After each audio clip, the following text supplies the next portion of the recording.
The Cry of the Lake. In the shadowy heart of old Appalachia, there lies a hidden gem known only to the locals as Weeping Lake. Nestled amidst towering pines and steep cliffs, the lake's placid waters mirror the sky, untouched by the region's bustling tourism. Yet beneath the serene surface lurks a chilling secret whispered in hushed, fearful tones ever since the town's earliest days. The legend of Amelia, the Weeper of the Lake, has its roots deeply embedded in the history of a small Appalachian town. The tale begins in the early 19th century when the town was little more than a cluster of settlers' cabins surrounded by the vast, untamed wilderness. Amelia was born into the O'Hara family, prominent settlers who had moved from the bustling cities in the east in search of a new life in the expansive forests of Appalachia. Her father, Jonathan O'Hara, was a stern but fair man who became a leader in the budding community, known for his sharp business acumen and his family's sprawling homestead that overlooked Weeping Lake. From a young age, Amelia was known for her vivacious spirit and stunning beauty. With her flowing chestnut hair and sparkling blue eyes, she captured the hearts of many, but her soul yearned for more than the traditional life her status dictated. Amelia was educated and well-read, often losing herself in books that told of distant lands and grand adventures, which fueled her dreams of freedom and exploration. It was during one of the town's market days that Amelia first met Joseph. He was a trapper and a woodsman with stories of the wilderness that stretched far beyond the mountains surrounding their town. Joseph, with his rugged demeanor and tales of the lands to the west, was unlike any man Amelia had ever met. He spoke of the Rocky Mountains and the vast prairies with such passion that Amelia couldn't help but be drawn to him. Their courtship blossomed swiftly in secret, built from stolen glances and whispered vows exchanged at the lake's shadowed edge, where they shared dreams of a life together away from the societal expectations that bound Amelia so tightly. Despite her parents' plans for her to marry a wealthy landowner from the north, Amelia's heart belonged to Joseph, and together they planned to elope. They chose the night of the autumn equinox, a night when the moon hung heavy in the sky, bathing the world in a silvery glow. Amelia packed her belongings, her heart a mix of excitement and fear, and slipped away from her family's home to meet Joseph by the lake. She waited by the water's edge, her eyes fixed on the path that led into the town, her ears straining for the sound of Joseph's approach.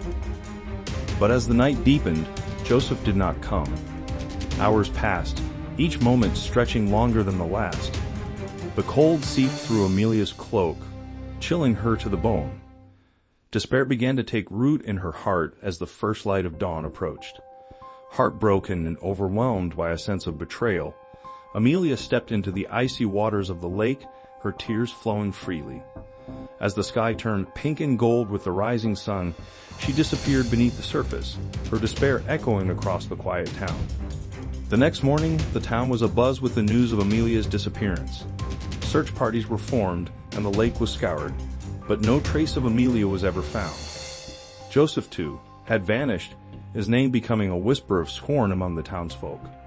Since then, each year during the autumn equinox, the sorrowful cries of Amelia are heard emanating from the lake. Those who have heard it speak of an overwhelming sadness, a reminder of the young woman who lost her life to despair. The legend of the Weeper of the Lake has been passed down through generations, a chilling tale of love, loss, and the eerie cries that haunt the lake to this day. Many decades later, Jack and Sarah, intrigued by the mysteries of the paranormal, first stumbled upon the unsettling legend of the Weeper of the Lake from a faded, dog-eared pamphlet in a dusty corner of a roadside diner about 100 miles from the town. The story, scribbled between sketches of mist-covered waters and shadowy figures, piqued their curiosity. Both had always been fascinated by tales of the unexplained, but it was the poignant story of Amelia's tragic love and eternal sorrow that tugged at their hearts and ignited a desire to experience the supernatural firsthand.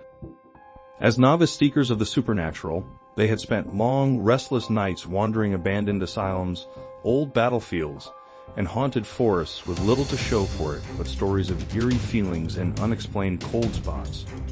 Weeping Lake, however, promised something different, a tangible manifestation of a restless spirit caught between this world and the next. The couple saw it as their chance to finally capture undeniable evidence of the paranormal. In the weeks leading up to their expedition, they prepared meticulously. They researched the history of the town and the legend itself, collecting old newspaper clippings, diary entries, and any scrap of information that could lend insight into the phenomenon. They reached out to locals via online forums and social media, gathering first-hand accounts and tips on the best times and places to witness the phenomenon. The autumn equinox was nearing, and according to the lore, it was the peak time to encounter Amelia's spirit. Equipped with high-definition cameras, audio recorders, and an array of sensors, they set out for the small town, their car packed to the brim with gear. They arrived as the sun was setting, casting long shadows over the lake and giving the surrounding woods an eerie, otherworldly glow. The locals, familiar with the legend, offered them cautious smiles and wary nods, their eyes flickering with a mix of skepticism and fear. At the local inn, the innkeeper, a grizzled old man with deep-set eyes, warned them to respect the spirit and not to provoke it, his voice dropping to a whisper as he spoke of past incidents where overzealous thrill-seekers had left the lake shaken or worse. Ignoring the churning in their stomachs, Jack and Sarah set up their campsite as close to the water as they dared. The lake was still and silent, a mirror reflecting the twilight sky. As darkness enveloped the landscape, they began their vigil. Hours passed with only the sound of the gentle lapping of water against the shore and the occasional rustle of leaves in the breeze. They spoke little, the gravity of their undertaking pressing down upon them, mixing with the cold that seeped through their clothing and chilled their bones. As midnight approached, a thick fog began to roll in from the direction of the lake, enveloping everything in a dense, wet blanket. Visibility dropped to just a few feet, and the world beyond their small circle of light seemed to disappear. They checked their equipment, red lights blinking steadily in the dark. Then, as the clock struck 3, it began, a soft, distant sobbing that grew steadily in intensity, echoing across the lake. Sarah, ever the empathetic soul, felt each cry in her chest, a deep, resonant sorrow that seemed to pull at her very soul. Jack, gripping his camera, felt a mixture of fear and excitement. This was what they'd come for. The sobbing grew louder, more desperate, and it seemed as though the very mist carried the sound directly to them. Without warning, the air plunged into an unnatural chill, slicing like icy blades against their skin. Their breath became visible in the air, and the mist swirled violently around them, as if stirred by an unseen force. Jack, peering through his camera, caught the first glimpse of the apparition. It was Amelia, as the legend described, her face pale and sorrowful, her eyes empty pits of despair. She seemed to be searching for something or someone, her mouth moving in a silent plea. Sarah, overcome by the sight, whispered Amelia's name, her voice trembling. The figure stopped, its head slowly turning towards them. For a moment, everything was still. Then, with a rush of water and wind, the figure surged forward, its face contorting into an expression of anguish and rage. Its wail, full of heartbreak and fury, filled the air, overpowering, consuming. Jack, driven by a mix of fear and determination, continued to film, even as he felt the urge to flee. Sarah, her instincts as a caretaker kicking in, reached out her hand towards the apparition, her voice soothing. "We hear you, Amelia," she said, her words barely audible over the din. "We're not here to harm you." As suddenly as it had appeared, the apparition dissolved into the mist, the echo of its cry lingering as the air began to warm and the fog to dissipate. The couple was left in silence, the normal sounds of the night resuming as if nothing had happened. At dawn, they packed up their gear, the weight of the night's events heavy on their shoulders. They reviewed the footage in silence, the reality of what they had witnessed settling in. They had come seeking ghosts, but found a soul in torment, a reminder that some stories, especially the most tragic, linger long after the last page is turned. After the video captured by Jack and Sarah went viral, Weeping Lake transformed from a quiet local legend into a haunted destination, drawing crowds eager to witness the spectral cries for themselves. The town, initially hesitant, soon capitalized on its newfound fame, with local businesses offering ghost tours and overnight camping trips right by the lake's edge.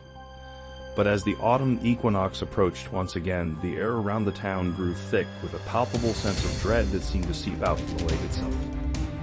One particular group, a team of seasoned paranormal investigators from a popular online series, decided to conduct a live broadcast from the lake. Their goal was to document the phenomenon, hoping to connect with Amelia's spirit and perhaps bring her peace. As night fell, their equipment lit up the shore, infrared cameras peering into the darkness, EVP recorders ready to capture any whisper of the beyond. As the clock neared 3 a.m, the witching hour, the air grew icy, and a dense, choking fog rolled across the lake. The team's leader, a charismatic man named Donovan, narrated every moment lived to their global audience, his voice a steady stream of excitement and anticipation. But as the first sob broke through the stillness, his demeanor changed.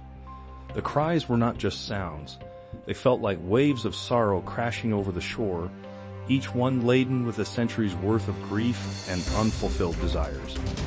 The cameras caught Donovan's expression as it collapsed from confident bravado into wide-eyed horror, every muscle in his face tightening as dread took hold. "Do you hear that?" he whispered, his voice cracking.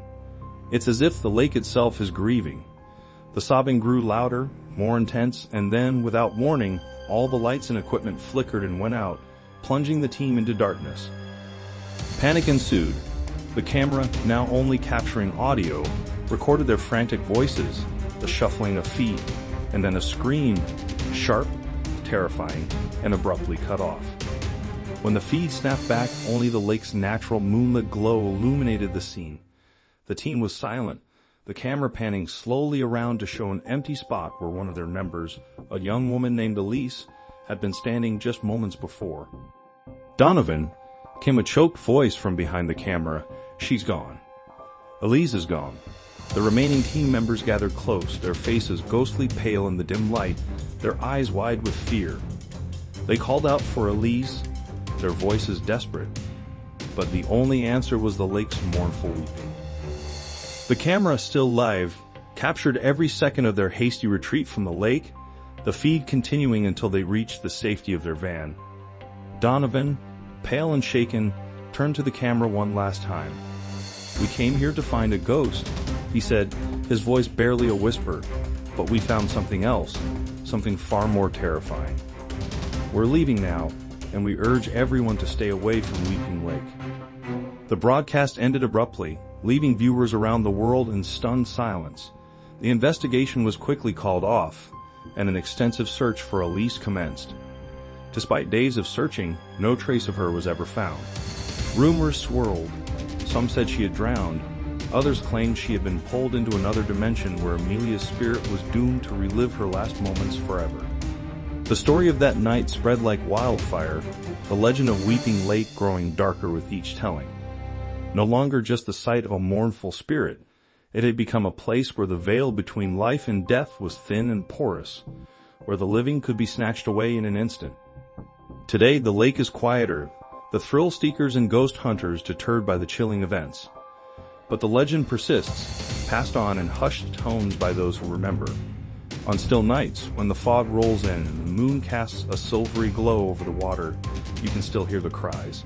Amelia's heartbroken weeping, mourning not just her own lost love, but perhaps now, mourning for the souls of others who have been drawn too close to her watery grave. And so, Weeping Lake remains a beautiful but haunted place, its waters dark and deep, hiding secrets beneath its surface.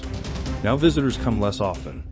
Those who do remain cautious, listening fearfully for the slightest sob or ripple, always staying far from the dark water's edge, afraid that Amelia's sorrow might drag them beneath, adding yet another mournful voice to the chorus beneath Weeping Lake.